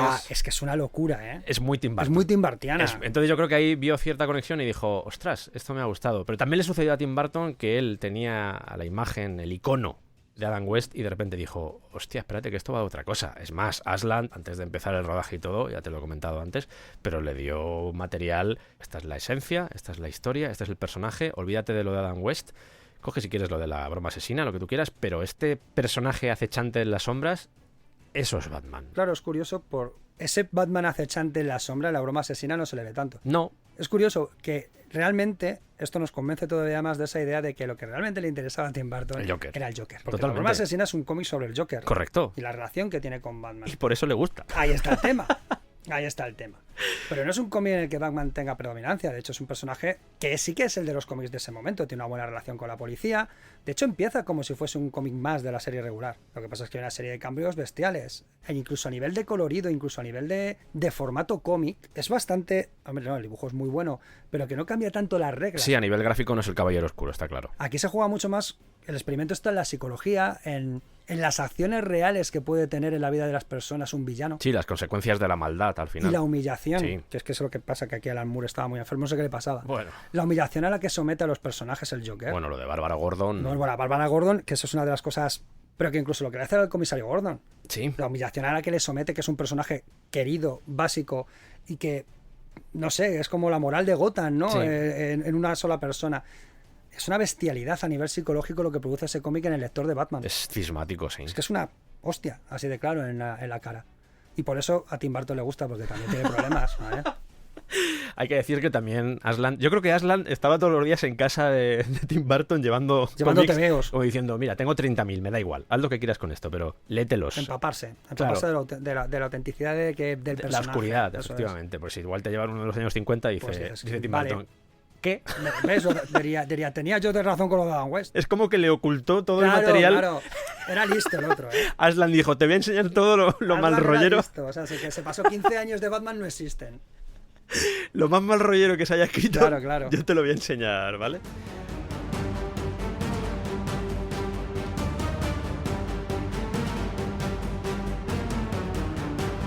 Hablamos de Engelhardt, pero hay un momento donde a Engelhardt le piden que escriba un nuevo tratamiento. Estamos en marzo de 1986 y le dicen, oye, Tú conoces al personaje. tú conoces la psicología, tú sabes cómo tiene que caminar, cómo tiene que moverse, las historias que tienen que nimbarlo, y el propio Engelhardt se basa en su propia historia. A Es ver, decir, ya lo tengo hecho. claro, dice, pues lo que voy a hacer es adaptar, entre comillas, pues la historia que ya conté en Strange Apparitions con Dick Grayson, con el Joker, con Rupert Thorne, con el Pingüino y por supuesto con Silver St. Cloud. Voy a darles una vuelta y lo degluto para hacer la película. Eso sí, voy a eliminar a algunos personajes, como por ejemplo el Pingüino, para que no sea tampoco esto el festival de... El camarote de los Marx. Claro. Hola, soy el Sergio que está... Bueno, ya sabéis quién soy, no hace falta que lo explique. Engelhardt escribe 2 tratamientos, uno en marzo del 86 y otro en mayo del 86. Ambos tienen cosas muy suculentas. Tratamiento de Steve Engelhardt, marzo de 1986. El de marzo comienza con el asesinato de los... Pues será de los Wayne. Pues no, no es de los Wayne, de los Grayson. Vaya. Vamos a ver morir a los Grayson y a los Wayne continuamente. La verdad es que da una pena. Es todo el rato, venga, muerte. Pero bueno, aquí queda claro desde el principio que el Joker, que nadie sabe quién es en ese momento, el Joker está detrás de esas muertes. Entre otras cosas porque al padre de Dick, que es el que provoca al final el accidente, se le queda esa sonrisa pérfida, ese rictus que comentaba antes en el tratamiento de Tim Burton. Entre el público hay 2 personas conocidas. En primer lugar está Bruce Wayne, que ve todo esto y que le acaba provocando un flashback que nos lleva a la muerte de sus padres, esta vez sí, lo meten aquí. Y en ese flashback se ve incluso el juramento que hace apretando el puño y prometiendo que vengará la muerte de sus progenitores, que resuena con los deseos de venganza por parte de Dick Grayson después de haber vivido prácticamente lo mismo. ¿Quién más hay en el público? Un señor de Soria. Hola, buenas tardes. No, está la jefa. También. Y yo también estoy. Sí, pero bueno, está la jefa del Gotham Garden, Sí, sí. que es donde han colocado este circo, que es Silver St. Cloud. Una moza muy guapa. Es un Bruce Wayne de 27 años, es jovencito, ha atrapado al Pingüino ya, se dice que lleva 3 años recorriendo las calles de Gotham. En la película del 89 se dice que lo han visto solo 8 veces, por lo que se deduce que ha empezado a trabajar hace poco. Ya te vale, Bruce Wayne. Y a propósito de Bruce Wayne y de Batman, Engelhardt plantea una reflexión muy interesante porque el personaje se pregunta si realmente su presencia en Gotham es la que está atrayendo a todos los villanos peligrosos, porque hasta ese momento había matones, había mafiosos, por supuesto, pero el nivel de violencia que están mostrando seres abyectos como el Joker o el Pingüino comienzan a ser preocupantes. Esto, por ejemplo, se trata bien en el largo Halloween, pero bueno, es otra historia. Bruce se lleva a Dick Grayson, que está hecho polvo, por motivos que todos podemos entender, se lo lleva a su casa y le da cobijo. También comienza a flirtear con Silver St. Cloud, tanto en versión Batman como en versión Bruce Wayne, le tira la caña todo el rato a Silver St. Cloud. Y poco a poco, además de todo esto, se va desentrañando el plan del Joker, que gira alrededor del famoso texto de Juvenal sobre el pan y el circo, lo cual es bastante interesante porque se muestra esa faceta detectivesca de Batman que a veces no está muy presente en las películas. Dick va a tope, Dick quiere ayudar a Batman a patear culos, A lo que se pueda. pero Batman le dice, mira, eres demasiado joven, yo mejor te enseño técnicas de shadowing para que puedas hacerme de espía en la calle, lo cual es muy seguro también, Batman, porque todos sabemos que Gotham es un sitio bien, un sitio maravilloso, un sitio ideal para los niños. En este momento, Dick todavía no sabe que es Bruce Wayne, simplemente ha conocido a los 2 personajes por separado y habla con los 2 personajes por separado. Se lo revelará más tarde, no es un problema. La que sí tiene la sospecha de que Batman es Bruce Wayne es Silver St. Cloud. El Joker, mientras tanto, sigue a lo suyo, se infiltra en un edificio del Ejército de Salvación, que es donde dan de comer a los sin techo, y allí mata al jefe y se disfraza como él. Porque aquí el Joker se disfraza. Se pone a reclutar secuaces para su plan y realiza discursos delante de todos esos adeptos en los sótanos del edificio. Además de seguir matando en cuanto tiene oportunidad, porque es el Joker. Cuando ya tiene un grupo nutrido de seguidores, hace que reine el desconcierto de la ciudad y aprovecha para ir al Museo de Arte de Gotham a robar cuadros, que era el plan inicial. Si tenéis curiosidad, esto aparece en Strange Apparitions. Pero es interrumpido por Batman y Robin. Aquí ya aparece el dúo dinámico formado. Así que huye a una construcción abandonada, imaginamos la escena, llueve profusamente, una pelea en lo alto del edificio entre vigas y ladrillos, y el Joker cae al vacío, pero no se encuentra el cuerpo. Quedaos con esto de subir a un sitio alto, ¿vale? Porque es exactamente lo que hacen en la catedral. Lo que más destaco de este tratamiento de marzo es la relación que establece Silver St. Cloud con Bruce Wayne. Porque hay un momento donde tiene claro que Bruce es Batman, lo sabe. Pero él lo niega porque no quiere dejar esa vida como Batman. Digamos que es él el que elige el futuro de la pareja. Y ahora un poquito de música después de esta chapa.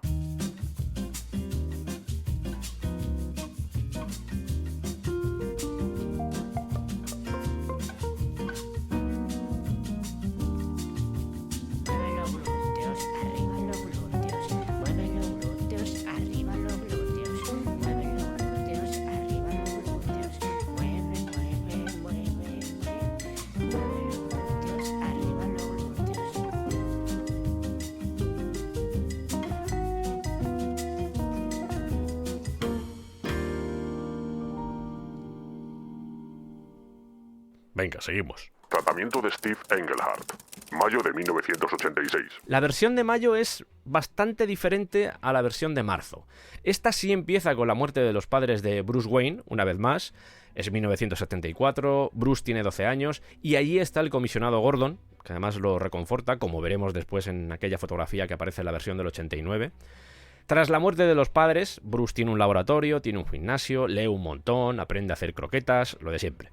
Y además siente que tiene que luchar contra el crimen. Hay una frase que me gustó mucho que es: no quiero volverme loco, quiero ser el mejor. Y no puedes ser el mejor si te vuelves loco. Toma, una croqueta. Con 25 años ya es Batman, aquí va bastante rápido, y trabaja mano a mano con el comisionado Gordon, que me trae recuerdos de la serie del 66, además de algunas etapas del cómic donde la relación era bastante estrecha. Ya convertido en un playboy, Bruce Wayne va a Saraos, que es lo que hace la gente rica, ir a Saraos, en este caso es una cata de vinos para recaudar fondos, que se hace mucho en Gotham. No sé dónde va el dinero, luego, no sé, hacen mucha fiesta, están todo el rato con fiestas de beneficencia, y yo no veo que eso luego a las calles no llega, no. Pero bueno, la fiesta la organiza Daniel Rosemore, y allí está, en la fiesta de Daniel Rosemore, está Silver St. Cloud, por supuesto, y Bruce habla con ella. Hay tilín, hay flirteo, y bueno, todavía la cosa no es muy estrecha, pero se han gustado mutuamente. El Joker deja una nota amenazante a Daniel Rosemore en mitad de la fiesta, hablando del jacuzzi de la casa. ¿Va Daniel Rosemore al jacuzzi a ver si, o avisa a la policía para que vaya? No, va Bruce Wayne, porque dice, oye, me da curiosidad, voy a ir para allá. ¿A quién encuentra allí? Al señor de Soria. No, al Joker. Vaya. El Joker le dispara, pero no pasa nada porque Bruce se hace el muerto, aunque, como podemos imaginar, ha esquivado la bala porque es Bruce Wayne, es Batman y sabe hacer esas cosas. Joker consigue huir y se revela que en realidad está extorsionando a gente rica de Gotham. Además utiliza cifras como 1 millón y 2 centavos y cosas así porque el Joker está loco. Es un puto loco y en realidad el dinero le da igual. Lo que quiere es el caos. Entre esas personas a las que está extorsionando está la propia Silver St. Cloud. Introduce una cosa, y os estaréis dando cuenta de que al final la versión del 89 es un batiburrillo de aquí y de allí. Van libando y melificando lo que pueden de cada guión. Y ese elemento que introducen, en este caso, es el maquillaje. Aquí usan un producto cosmético que es el que produce la muerte en la gente. De hecho, una de las víctimas será el padre de Dick Grayson, que aquí se presenta de nuevo con la historia del circo, con la muerte, con todo lo que ya sabemos, pero lo que provoca esa muerte es este cosmético, este maquillaje. Allí Bruce conoce a Dick, Dick quiere vengarse y Bruce le dice, tú tranquilito, tú te vienes conmigo a casa. Es raro. Si lo pensamos un poco, Es un poco turbio, pero bueno, le dice, vente a mi casa porque me estoy viendo de alguna forma reflejado en ti, yo también me quedé huérfano bastante joven, así que bueno, por lo menos yo te serviré de faro. Al día siguiente Bruce tiene una cita con Silver St. Cloud y allí aparecen 3 maleantes acompañados del Joker. Y es el Joker el que le clava un cuchillo en el antebrazo, que nos puede recordar a la escena en la que Bruce Wayne va al apartamento de Vicky Vale y de repente aparece el Joker y acaba disparándole. Batman consigue fabricar un antídoto para ese veneno, para ese cosmético, y se produce un enfrentamiento final en un parque de atracciones, en Finger Island, en honor a Bill Finger. Además hay una tormenta, van pasando de una atracción a otra, todo muy espectacular, y el Joker, sabiendo a lo que se enfrenta, porque se tiene que enfrentar tanto a Batman como a Robin, ha llamado a un helicóptero, al helicóptero de sus secuaces, para que lo saquen de allí. Exactamente igual que sucede en la catedral en 1989. Hay un momento en el que el Joker agarra la escalerilla del helicóptero, que igual también os suena, y es golpeado por un rayo. Y eso provoca que caiga al vacío. Una vez más, no se encuentra el cuerpo. Rescato de nuevo lo que he comentado antes de Silver St. Cloud, porque en el anterior tratamiento, en el de marzo, es Bruce Wayne el que decide no seguir con Silver. Pero aquí se produce algo muy llamativo. Cuando Silver se percata de que Batman se está doliendo del antebrazo, se da cuenta de que es el mismo punto en el que hirieron a Bruce Wayne. Y ya no le queda ninguna duda. Estos dos son la misma persona. Al final, tiene una conversación en la que le dice, mira, yo sé que tu trabajo es muy complicado, pero yo no quiero pasarme todas las noches pensando entre sufrimientos si vas a volver o no. O si te vas a enfrentar a un peligroso villano de estos, tipo el Joker, tipo el Pingüino, y que acabe con tu vida. No me apetece pasar por eso, así que lo dejamos aquí y ya está. Se besan, se despiden, y es bonito porque en esta ocasión es ella la que decide sobre el futuro de la pareja. He intentado resumir todo lo máximo posible, pero en este caso eran 2 tratamientos. Espero que os haya resultado entretenido, y seguimos. Quito atretado.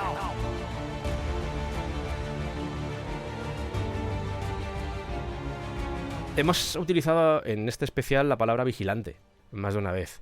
Y durante los 70 se puso muy de moda también una mini exploitation que hubo alrededor de Death Wish, del justiciero de la ciudad, el justiciero de la noche, Charles Bronson, vengándose. Claro, cuando Tim Burton comprende lo que hay detrás de Batman, del Batman serio, se da cuenta de que ese concepto de vigilante va a haber que tratarlo con mucho tacto, porque no quiere regresar a eso, no quiere que sea una peli de venganza. Sale mal, también te digo, o sea, porque... Ya, hombre, a ver, hay venganza, pero no es una venganza asesinar a todo el que se mueve, ¿no? No es un Charles Bronson, que lo lleva a todas las demás consecuencias.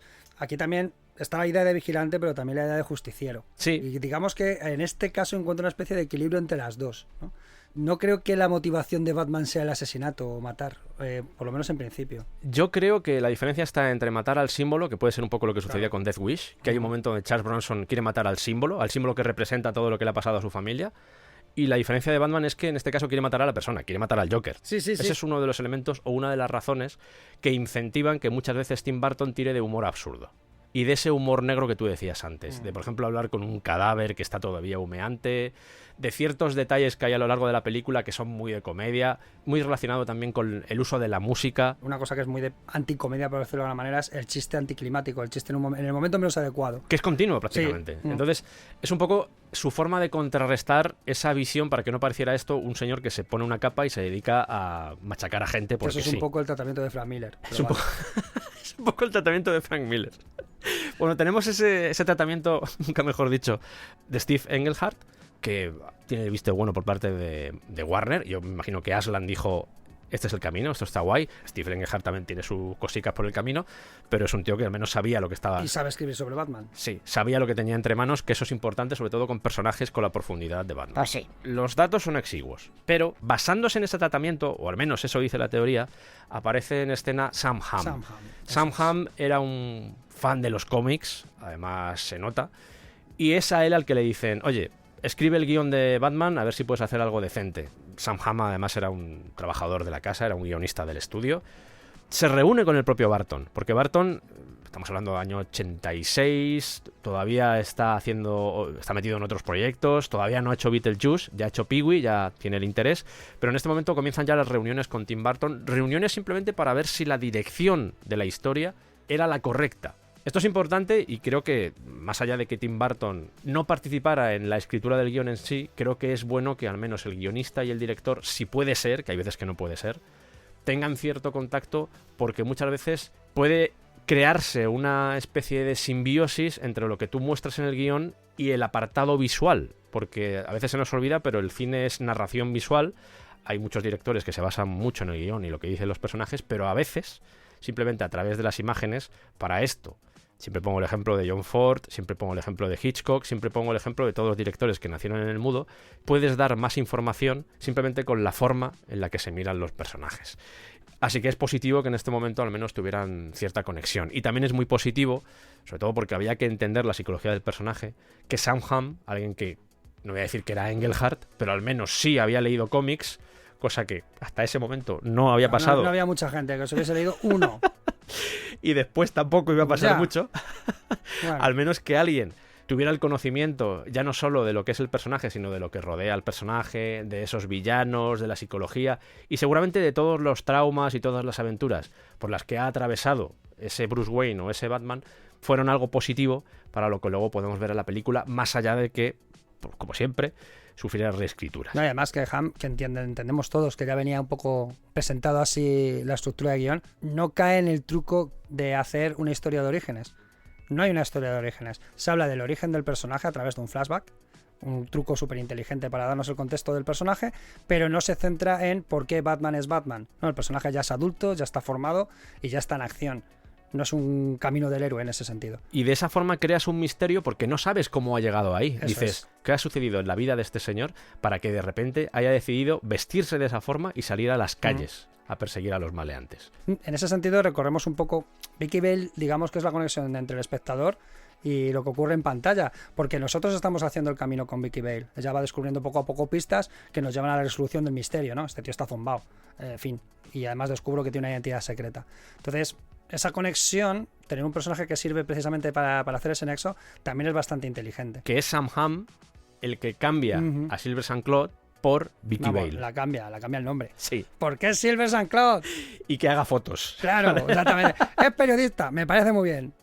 Que por cierto, ahora que me imagino que lo mencionaremos, pero lo de Corto Maltés está también vinculado a lo de Frank Miller. Las fotografías que hace Sí, de Corto Maltés, eso ya hablaremos de ellos. Hay muchos detalles, mucho guiño, que está bien al final que tuvieran ese respeto por cosas que ya se habían hecho. Pero, insistimos, Sam Hamm coge no sé qué historia de todas. La historia de Tom Mankiewicz, el tratamiento de Tim Burton, el tratamiento de Steve Engelhardt o el guión de Eutropio Santibáñez, vecino de Monteagudo de las Vicarias, Soria. Ese soy yo. Pero dice, vale, aquí hay cosas que me Me interesan. da la sensación de que cogió todas. Sí, Y dijo, mira, me quedo un poquito de aquí, que me otro de gusta. allá, voy a quedar con esto, voy a cambiar aquí y lo voy a pasar todo por el turmis de haberme leído todo Batman. Y voy a poner un poco de sentido a esta mierda que lleváis 15 años haciendo entre todos. Es el resumen. Además, mira, hablábamos antes de Rupert Thorne, pero lo cambia por Carl Grissom, que es un personaje que él mismo se inventó. O sea, no, Carl Grissom no aparece en los cómics, al igual que Alexander Knox tampoco aparece en los cómics. Eso es. ¡Te toca! Ah, perdón. Uy, si me toca tan pronto. Bueno, el guión de Sam Hamm. El guión de Sam Hamm es el más parecido a la película, más allá de todas las reescrituras que vamos a contar a continuación, como por ejemplo la de Warren Karen. Así que voy a ir más con las diferencias que con las similitudes, porque es absurdo hablar de esto último. Guión de Sam Hamm, del 86 al 88. La primera diferencia es que Jack Napier tiene 32 años y se muestra como un personaje atractivo.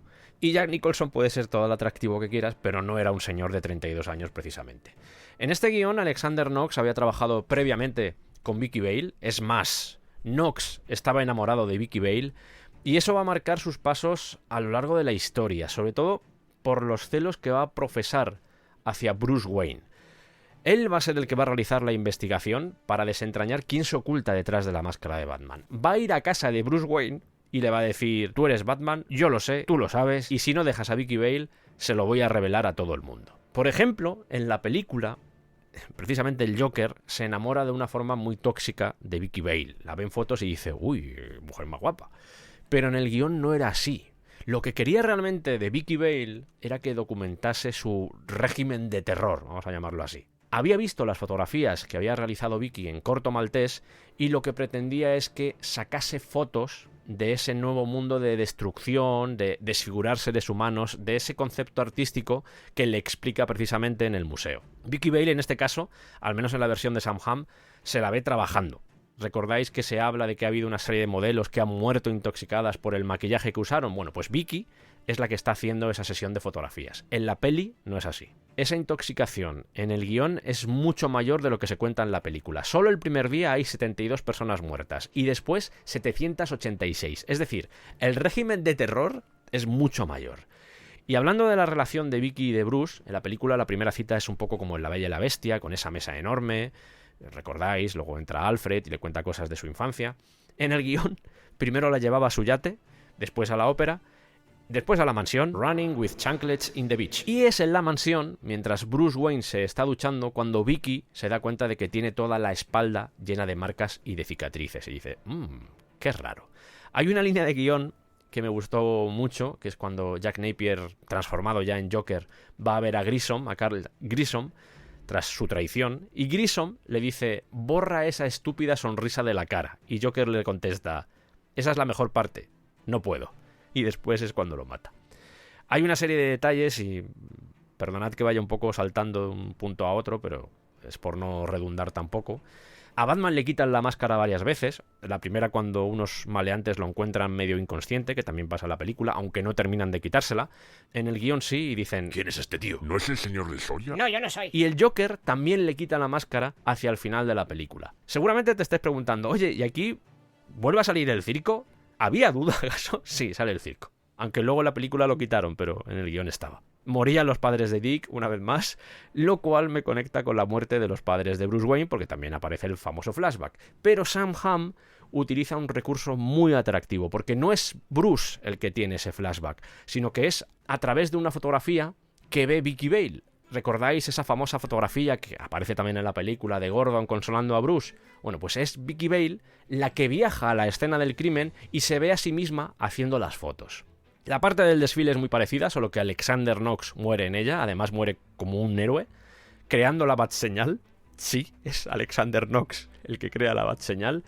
Y el Joker originalmente iba con un tanque. Imagino que por temas de presupuesto dijeron, igual un tanque es demasiado, vamos a ponerle esa pistola alargada y con eso ya lo hacemos. Pero era un tanque. Madre mía. Y la gran diferencia está sobre todo en el final, porque aquí, en lo que es toda la secuencia de la catedral, no está Vicky Vale, ni tampoco se transforma en un trasunto del juego de la muerte de Bruce Lee, donde Batman tiene que enfrentarse uno a uno a todos los secuaces. No. En el guión, Joker ha avisado al helicóptero, hasta ahí es igual. Oye, venid a por mí, chicos, que este señor igual quiere acabar con mi vida. Batman va detrás, se lían a golpes y hay dos finales. En uno de ellos hemos visto previamente cómo Bruce se despedía de Vicky porque lleva una bomba para acabar con el Joker. En esa versión, cuando aparece el helicóptero, activa un aparato que tiene para llamar a los murciélagos, el Joker pierde el equilibrio en la escalerilla y cae al vacío. Batman, a continuación, lanza la bomba contra el helicóptero y hasta luego. La otra versión me gusta un poco más. El Joker coge a Batman y los dos caen desde la catedral. Al final, Batman usa uno de sus gadgets, se engancha y el que cae al vacío es el Joker. Pero esa caída entre los dos hubiese sido bastante épica. De hecho, creo que en algún videojuego se hace algo parecido. Por resumir un poco, digamos que la versión que vemos en el film se acerca bastante a todo esto, solo que hay una serie de cambios que seguramente tuvieron lugar en todas esas reescrituras, en esas 200.000 reescrituras, incluso en el rodaje, que se realizaron a posteriori. Yo he intentado contaros algunas de las diferencias, pero sobre todo hay que entender que el tronco, lo que es la historia, la trama principal, la línea de consecuencias que se genera a través de las acciones de los personajes, es muy parecida a lo que después aparece en la versión de 1989. Cambian motivaciones, se crean revelaciones, pero el corpus, por denominarlo así, es el de Sam Hamm. ¿Se te ha olvidado algo? ¿El qué se me ha olvidado? Lo de Henry Ducard. Ah, lo de Henry Ducard, sí. Originalmente se mostraba todo el viaje de aprendizaje que lleva a cabo Bruce Wayne a la hora de prepararse, pues todo lo que son artes marciales, contar con el conocimiento de todos los maestros que va encontrando alrededor del mundo. Pero a Tim Burton no le interesaba desarrollar ese lado. Aún así, hay un personaje que se llama Henry Ducard que nace en una de las primeras versiones de Sam Hamm y que luego se utilizaría para Batman Begins. Es el personaje que hace Liam Neeson, para entendernos. Os voy a dejar justo el momento en el que Santi intenta explicar cómo Sam Hamm termina metiendo esto de los viajes por todo el mundo de forma muy sutil en la película. Creo que lo hemos comentado fuera de micrófono, pero tú me has dicho que claro, una forma de explicar el hecho de que haya aprendido artes marciales y sea una máquina de matar físicamente Batman es a través de los viajes que ha hecho alrededor de todo el mundo aprendiendo con maestros de artes marciales. De hecho, aquí hay un pequeño detalle. Sí. que nos puede servir para ver que este señor ha dado muchas vueltas por el mundo, que es la famosa sala de armaduras. Me dice, ¿y esto qué es? Y dice, es japonés. Y dice, ¿por qué? ¿Por qué lo sabes? Y dice, Porque lo compré en Japón. quiero decir que ahí también nos puede Sí. dar la sensación de que este tío ha dado muchas vueltas. Ha estado en Japón, no sabemos cuánto, pero este tío se ha entrenado. La escritura de este guión se alarga demasiado y hay un momento donde llega una huelga de guionistas, y tiene que dejar de escribir. Y ahí entra, no voy a echarle la culpa de todo lo que sucede, porque también aquí tienen la culpa los productores, incluso es posible que también Jack Nicholson, con muchas reescrituras que luego tuvo el guión, pero aquí entra otra figura que es Warren Scaren, que ya había trabajado con Barton en Beetlejuice, y le dice, oye, ¿tú has leído cómics? Y me da la sensación de que Warren dijo, no muchos. ¿Lo qué? Dice, he leído Mortadelo. ¿Pero qué pasa? ¿Que él no hacía huelga o qué? Probablemente no estaba en el sindicato. Claro. Lo hicieron en plan colegas. Claro. En plan, te vienes a mi casa y lo hacemos de extranjis. Me da la sensación de que va un poco por ahí. Lo que no sé si eso le permitiría salir acreditado. Aparece acreditado. ¿Aparece acreditado? El guión está escrito por Sam Hamm y Warren Scaren, y la historia de Sam Hamm. Ya. Omiten a Engelhardt, omiten a Barton, omiten a todo Es que el si mundo. no necesitan nada más que 10 minutos de títulos de crédito finales. Tal cual.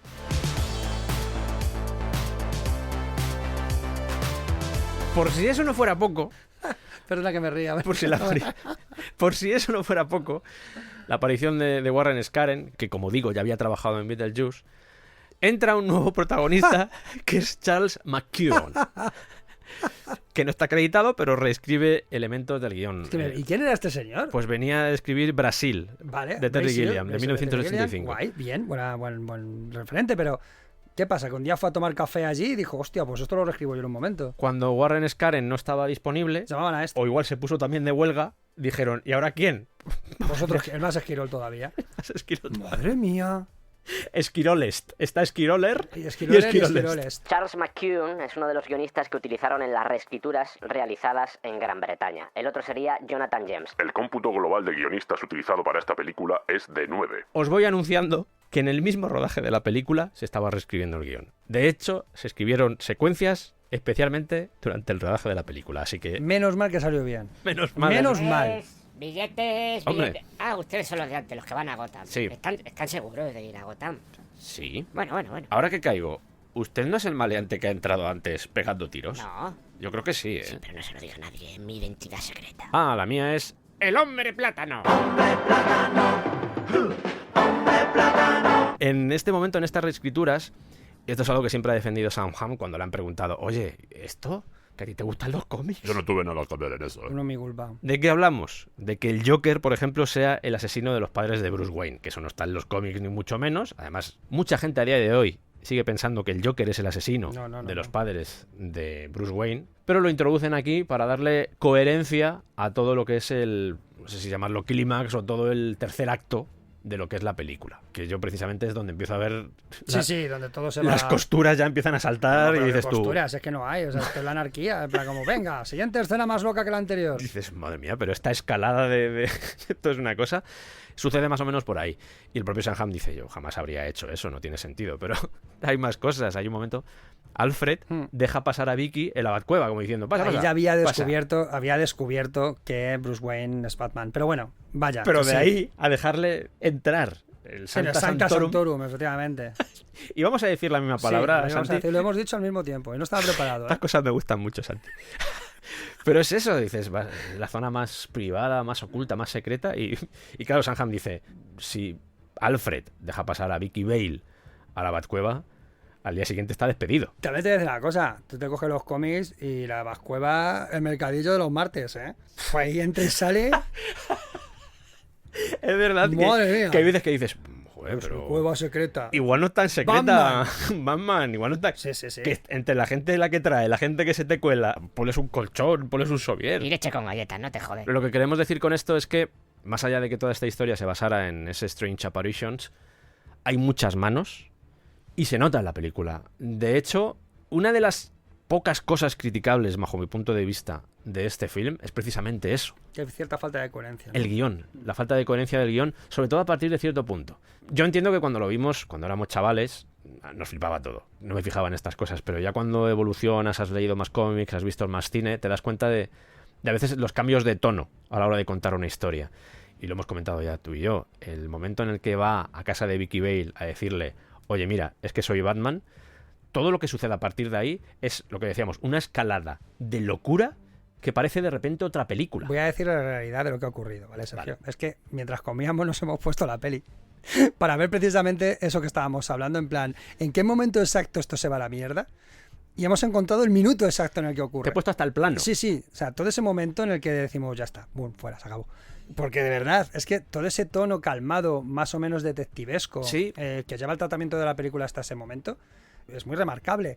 Pero es que a partir de ahí es la anarquía. Es una escalada de cosas cada vez más locas. Básicamente una película relativamente sobria, que sí que tenía ciertos elementos visuales muy característicos de Tim Burton, ese humor negro, pero bueno, relativamente sobria. No, a partir de este momento, alguien lanza una granada de mano a la coherencia, todo vuela por los aires, nunca mejor dicho.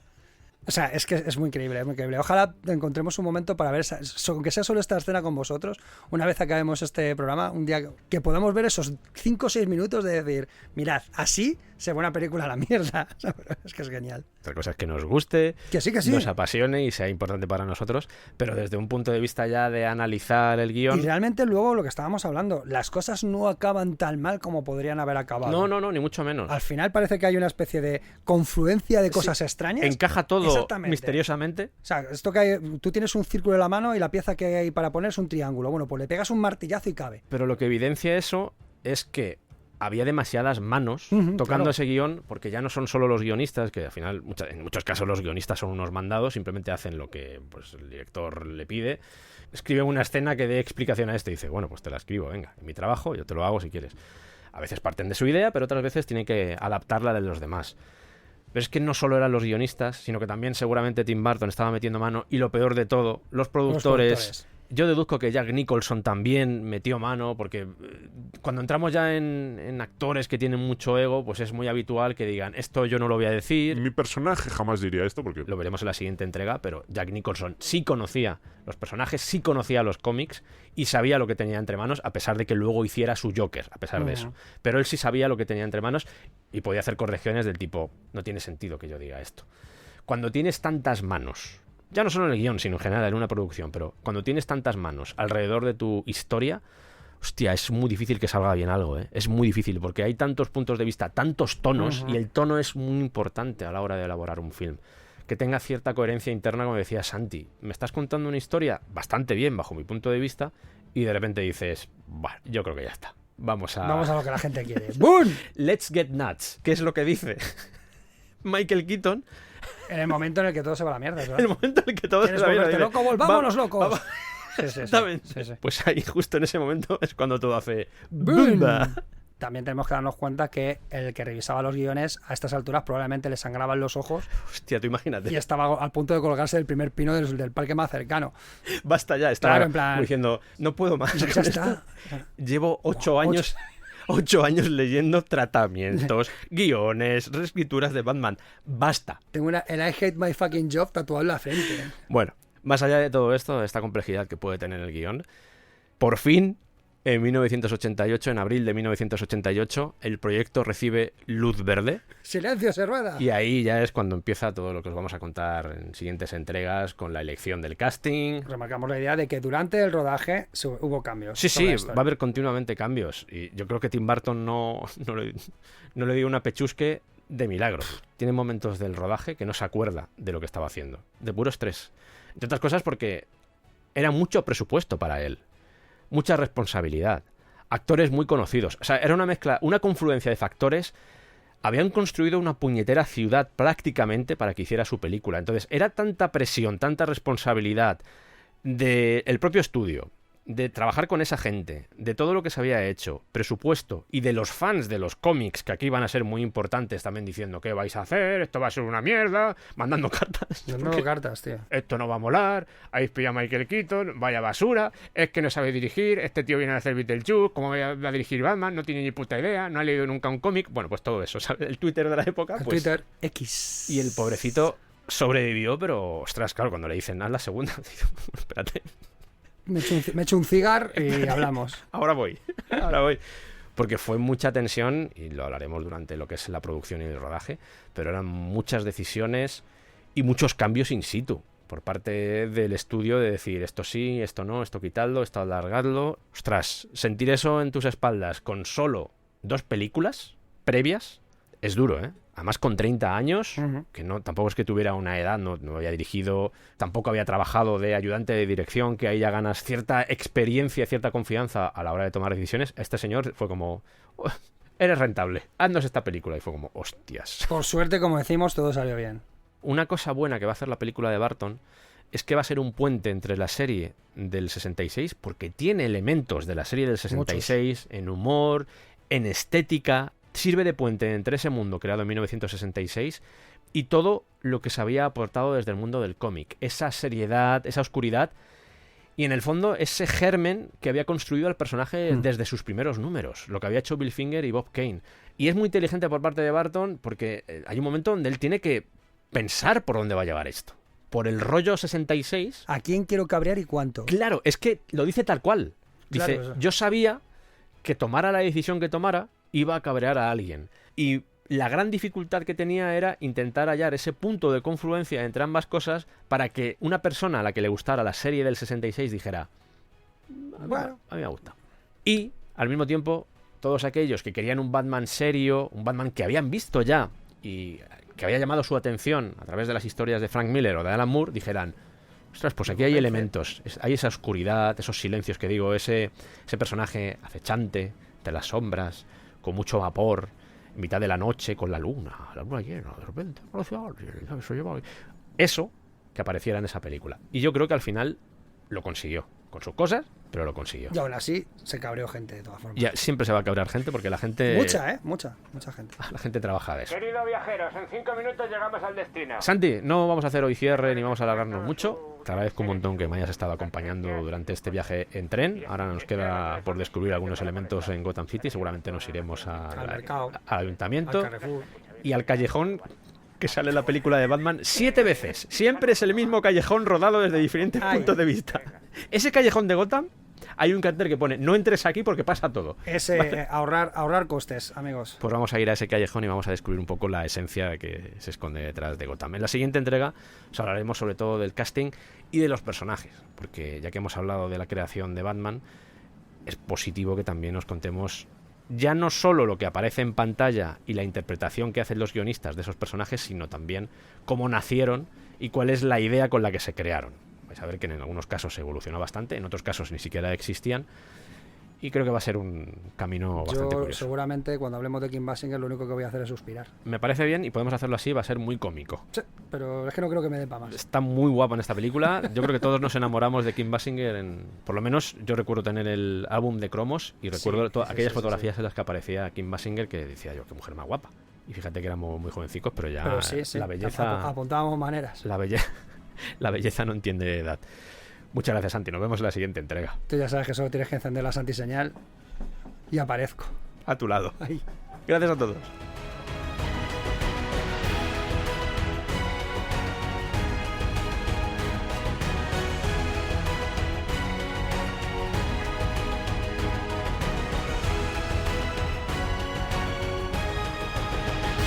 Síguenos en redes y únete al Patreon del Descampado. Es muy fácil y por muy poco al mes podrás disfrutar de contenido extra como análisis de discos, videoblogs, cineclubs, curiosidades, documentación, making of de los programas, etcétera, etcétera. Además estarás apoyando a que este proyecto pueda seguir adelante. Ayúdanos a seguir creciendo como un pepino in the middle of the huerto. Vótanos a los premios Evox. Más datos en la descripción.